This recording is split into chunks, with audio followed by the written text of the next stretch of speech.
سڵاوتان لێبێت و ئەم کاتتان باش بینەرانی خۆشەویستی تەلەڤیزیۆنی کۆمەڵە بە یارمەتی هاوڕێیانی هاوکارم لە خزمەتتانداین بۆ پێشکەشکردنی گەشتی هەواڵەکانی سەر لە بەیانی ڕۆژی چوارشەممە. سەرەتا سەرجێڕی گرنگترین هەواڵەکان.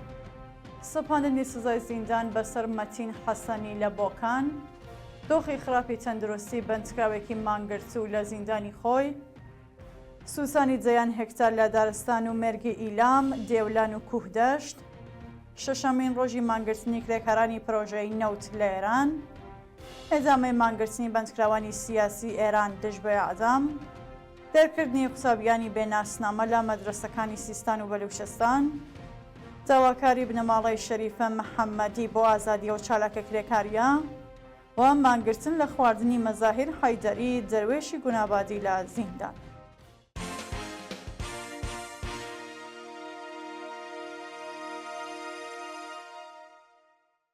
درێژی هەواڵەکان. سەپاندنی سزای زیندان بەسەر مەتین حەسەنی لە بۆکان. مەتین حەسەنی لە بریندارانی چاوی شۆڕشی خەزەڵوەری 98 لە شاری بۆکان لەلایەن دادگای ئینقلابیە و شارەوە بە 31 مانگ زیندان مەحکوم کرا. مەتین حەسەنی لە تەمەنی 19 ساڵی و لە ڕەوتی ناڕزایەتیەکانی خەزەڵوەری 98 بە فیشەکی ساچمەی سەرکوتگەرانی کۆماری ئیسلامی بینایی چاوێکی لەدەستا. ناوبراو لە سەردەمی شۆڕشی ژینا جارێک دەست بەسەر و پاش ماوەیەک بەدانانی وەسێقا ئازاد کرا. ئەو چالاکە مەدەنیە لەلایەن دادگای ئینقلابی بۆکانەوە بە تۆمەتی هاندانی خەڵک بۆ توندوتیژی بە 31 مانگ زیندان مەحکوم کراوە. دۆخی خراپی تەندروستی بەندکراوێکی مانگرتو لە زیندانی خۆی. بەپێ راپۆرتی کانونی مافی مرۆڤیەران، ئێبراهیم سدیق هەمەدانی بەندکراوی سیاسی ڕاگیراو لە زیندانی خۆی لە ڕۆژی 18 گوڵانی ئەم ساڵەوەمانی لە خواردن گرتووە و ڕۆژی سێشەمە 5 پوشبەر باری تەندروستی تێکچووە. ئێبراهیم سدیق هەمەدانی پێشتر داوای گواستنەوەی بۆ لای کوڕەکەی لە زیندانی نەغەدە کردبوو، بەڵام بەرپرسانی زیندانی خۆی لەگەڵ داخوازی ئەو بەندکراوە دژایەتیان کردووە. ناوبراو لە ناڕزایەتی بە دژایەتی بەرپرسانی زیندانی خۆی مانی لە خواردن گرتووە و پاش 50 ڕۆژ مانگرتن ڕۆژی ڕابردوو دۆخی تەندروستی تێکچووە، بەڵام لە دەستڕاگەیشتن بە دەرمان بێبەش کراوە. سوسانی جەیان هێکتار لە دارستان و مێرگی ئیلام، دێولان و کوهدەشت. لە 2 ڕۆژی ڕابردوودا دەیان هێکتار لە مێرگ و دارستانی ناوچەی کەبیرکوهی ئیلام، لە ئیلاخی سربەشاری دێولان و ناوچەی تەرهانی کوهدەشت لە ئاگردا سووسەوە.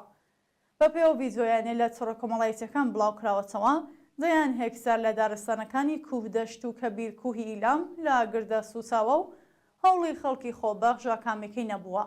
بە وتەی ژینگە دۆستان، پانتایەکی بەرین لە ناوچە شاخەویەکانی زاگرۆس ئاگری گرتووە، بەڵام دۆڵە 2 هەلیکۆپتەری بۆ کۆنتڕۆڵکردنی ئاگرەکە نردووە.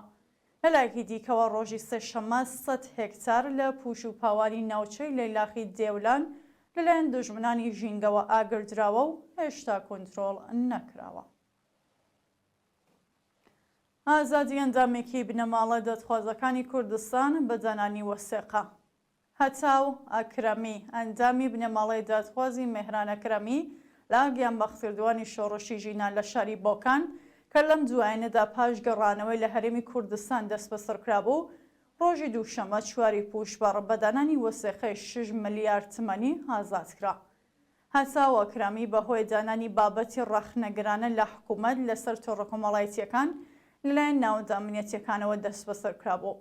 ناوبراو پێشتر بە مەبەستی بەشداری لە مەراسمی ناشنی تەرمی مێهران ئەکرەمی گەڕابووە بۆکان و بە کرێگیراوانی حکوومەت بەردەوام هەڕاشەیان لێدەکرد. شەشەمین ڕۆژی مانگرتنی کرێکارانی پرۆژەی نەوت لە ئێران. ڕۆژی سێشەممە 5 پوشبەر کرێکارانی پەیمانی و پرۆژەی نەوت، گاز و پێترۆشیمی لە دەیان شرکت لە سەرانسەر ئێران بۆ شەشەمین ڕۆژی بەردەوام دژ بە جێبەجێ نەکردنی دەخوازیەکانیان درێژیان بە مانگرتندا. بەپێ راپۆرتی شۆڕای ڕێخستنی ناڕزایەتی کرێکارانی نەوت، 20,000 کرێکاری شاغڵ لە 95 شرکت پەیوەست بۆ مانگرتنە سەراسەریە بوون و چەند کرێکار لەلایەن ناوەندە ئەمنیەتیەکانەوە دەست بەسەرکراون. کرێکارانی ناڕازی هۆشیاریان داوەتە دەوڵەت کە ئەگەر هاوکارەکانیان ئازاد نەکەن، شێوازی ناڕزایەتیەکان دەگۆڕن. کرێکارانی پرۆژەیی خوازیاری وەلانانی پەیمانکار بەکردەوە دەرهاتنی تەواوی مادەی دەی ئەرک و بەرپرسیارەتی پەرسۆنەلی نەوت، زابینکردنی بیمەی دەرمانی و ئیمکاناتی ڕەفاهی، زیادکردنی حەقدەست، وەلانانی جیاوازی، بەڕێوەچوونی یاسای 14 ڕۆژکار 14 ڕۆژ شوودان بوون. ئەدامەی مانگرتنی بەندکراوانی سیاسی ئێران دژبای عەدەم. بەپێی ڕەواڵی سێشەممەی هەر هەفتە ڕۆژی 5 پوشبەر بەندکراوانی سیاسی لە چەند زیندانی ئێران بۆ جارێکی دیکە دژ بە سزای عەدەم لە ئێران مانیان لە خواردن گرت. کەمپێنی نابۆی عەدەم کە لە زستانی ساڵی ڕابردووەوە دەستی پێکردووە تا بە ئەمڕۆ درێژێ هەبووە. لەو ماوەیەدا بەندکراوانی سیاسی لە زیندانەکانی سەقز، نەغەجە، کرماشان، تارانی گەورە، ئێڤین، قزڵحەسار و ناوەندی کەرەج، قەزوێن، تەورێز، خوڕەماوە، شیراز، ئیسفەهان و مەشهەد پەیوەست بۆ کارزارەبوون و داوا دەکەن سزای عەدەم لە ئێران هەڵوەشێتەوە. دەرکردنی قوتابیانی بێناسنامە لە مەدرسەکانی سیستان و بەلوچستان. بەپێی راپۆرتی چالاکانی مەدەنی، ئامۆزش و پەروەرشی پارێزگای سیستان و بەلوچستان لا کردەوەیەکی قێزەوەندا قوتابیانی بێناسنامەی لە مافی خوێندن بێبەش کردووە. لا گرتە ڤیدۆیەکدا کە لە تۆڕە کۆمەڵایەتیەکان بڵاوکراوەتەوە، قوتابیان بە چاوی پڕ لە گریانەوە داوای گەڕانەوە بۆ مەدرسە دەکەن و دەڵێن خەتای ئەوان چییە کە دەوڵەت شناسنامەی پێ نەداون و ئەبێ لە مافی خوێندن بێبەش بکرێن. ڕژیمی سەرکوتگەری ئیسلامی بە بیانووی ئەوەی کە بنەماڵی ئەو قوتابیانە خەڵکی وڵاتانی ئەفغانستان و پاکستانن ناسنامێ پێیان نەداوە و ئامۆزش و پەروەرشی سیستان و بەلوچستان دەیان قوتابی لە مەدرسە دەرکردووە. داواکاری بنەماڵەی شەریفە مەحەممەدی بۆ ئازادی ئەو چالاکە کرێکاریە. دایکی شەریفە مەحەممەدی چالاکی کرێکاری بەندکراوی خەڵکی ڕەش لە گرسە ڤیدۆیەکدا وێ ڕایدەربڕینی ناڕەزایەتی لە ئازناڕۆنی چارەنووسی کچەکەی داوای لە دەستگای قەزای کۆماری ئیسلامی کردووە ئەو ژنە تێکۆشەر ئازاد بکات. شەریفە مەحەممەدی ڕۆژی 14 سەرماوەزی ساڵی 1402 لەلایەن ئێدارە ئیتلاعاتەوە دەست بەسەر و پاش ماوەیەک لێپرسینەوە بۆ زیندانی سنە ڕاگوێزرا. ئەو چالاکە کرێکاریە لە ماوەی بەندکردنیدا ئەشکەنجە و ئازاردرا و لە دەستڕاگەیشتنەوە پارێزەر و چاوپێکەوتن لەگەڵ بنەماڵەکەی بێبەشکرا.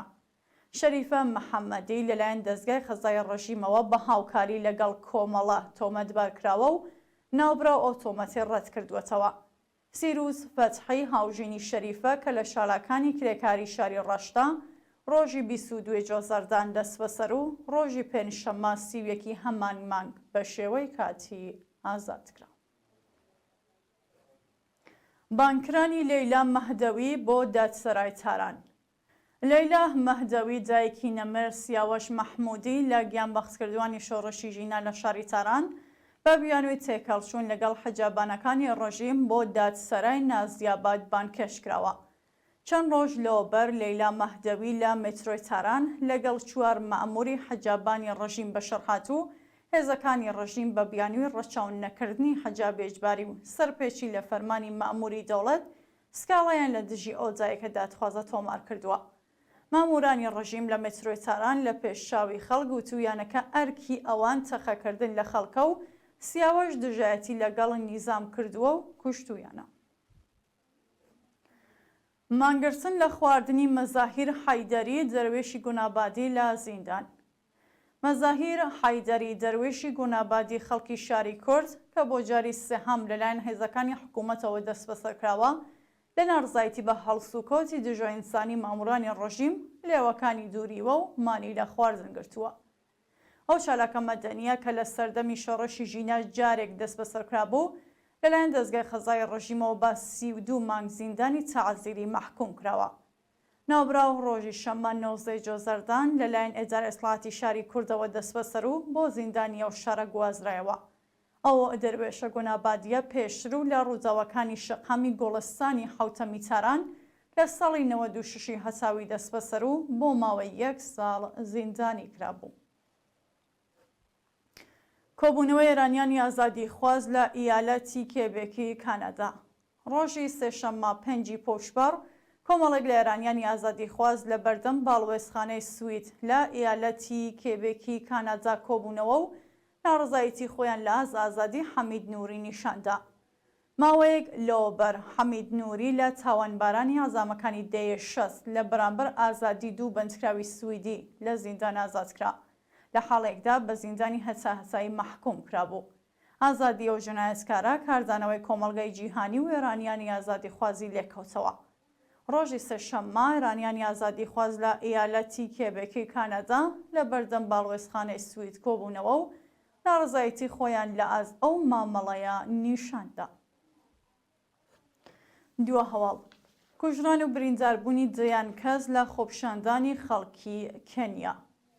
ڕۆژی سێشەممە 5 پوشبەر خەڵکی کێنیا لە بەردەم پەرلەمانیە وڵاتە خۆپیشاندانیان کرد و دەیان کەس بە چەقەی هێزەمنیەکان کوژران و بریندار بوون. ماوەی چەند ڕۆژە خەڵکی کێنیا لە ئازیادکردنی نرخی باج، سوتەمەنی و پێداویستی خۆراکیەکان خۆپیشاندان دەکەن و وەڵامی دەوڵەتیە وڵاتە سەرکوتی ناڕازیان بووە. ڕۆژی سێشەممە خۆپیشاندەران لە بەردەم پەرلەمان کۆبوونەوە و لەگەڵ هێزەکانی پۆلیس بەشەرهاتن لە ئاکامیە و تێکەڵچوونەدا 8 کەس گیانیان لەدەستە و 50 کەسی دیکەش بریندار بوون. بینەرانی خۆشەویست هەواڵەکانتان پێشکەشکرا هەر شاد دواسو دەبێت.